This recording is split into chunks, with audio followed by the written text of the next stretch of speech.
Axios has compiled a list of responses from elected Republicans when asked if they would accept the results of November's elections. Their answers are far from reassuring. It all starts with Donald Trump, who has not committed to accepting the results of the 2024 race.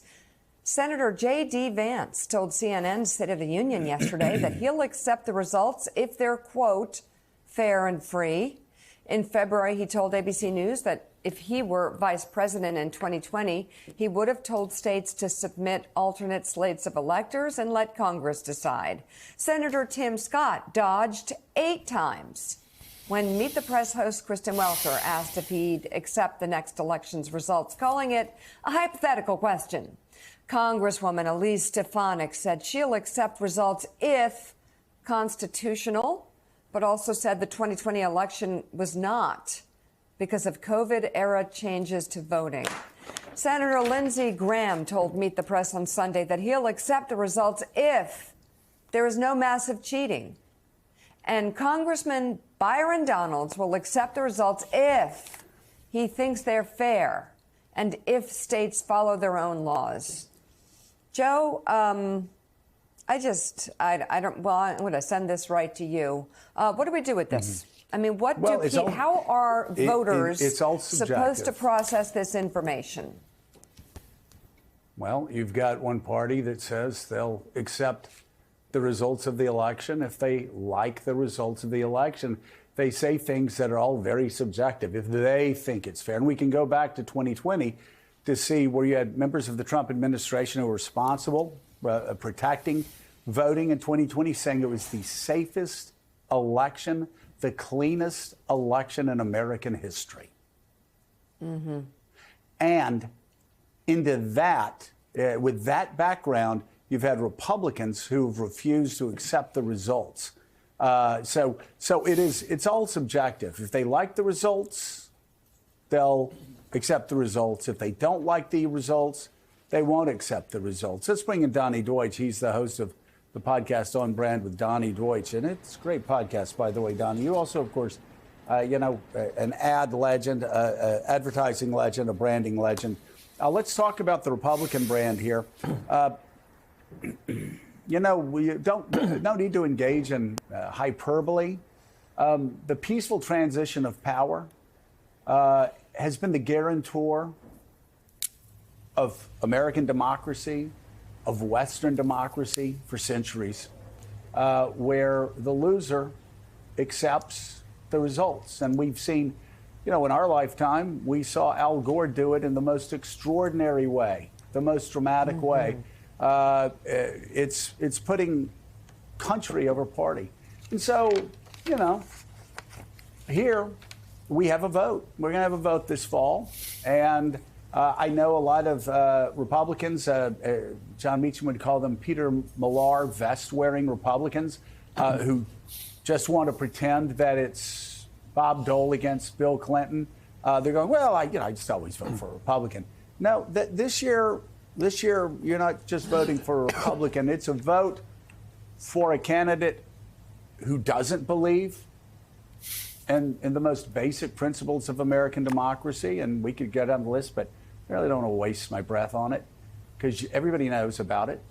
Everybody knows about, the killing of generals and et cetera, et cetera, et cetera.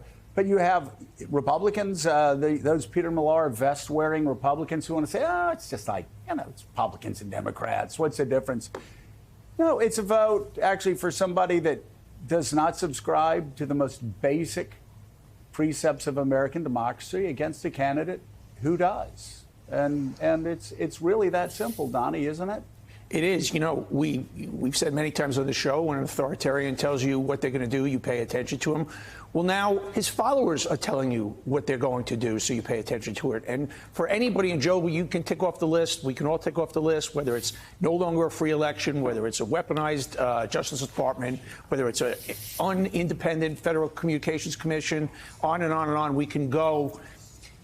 When anybody says to me, well, that's not really going to happen because we've got checks and balances in the institutions, you're already seeing there will be no checks and balances. So not only do we have the tell from Fearless Leader, we have the tell from the lemming followers. So there's no mystery here. So there is absolutely no mystery here. So anybody that votes Republican and doesn't understand you're voting for the end of democracy, just pay attention to the Sunday shows this past weekend. And the other thing I want to say, we've talked a lot about this on the show, and I've talked about this as a man, these pathetic men, the spinelessness, the obsequiousness, the sucking upness, I don't know how they face their loved ones. I don't know how they go home to their children. These are the guys that talk about the war on masculinity, right? Yeah, they play tough guys. And as I've always said about the war on masculinity, like if you're a real man, you don't really notice that people are trying to declare a war on masculinity. You just go out and you do what you're supposed to do, and you tune out the noise. And yet these guys that play tough guys and want want the world to be more manly, and they're the least masculine men. They are the guys that went to Ivy League colleges and won't defend their father's honor. They won't defend their wife's honor. They will allow Donald Trump to say the worst, most humiliating things about them constantly. How do I say it politely?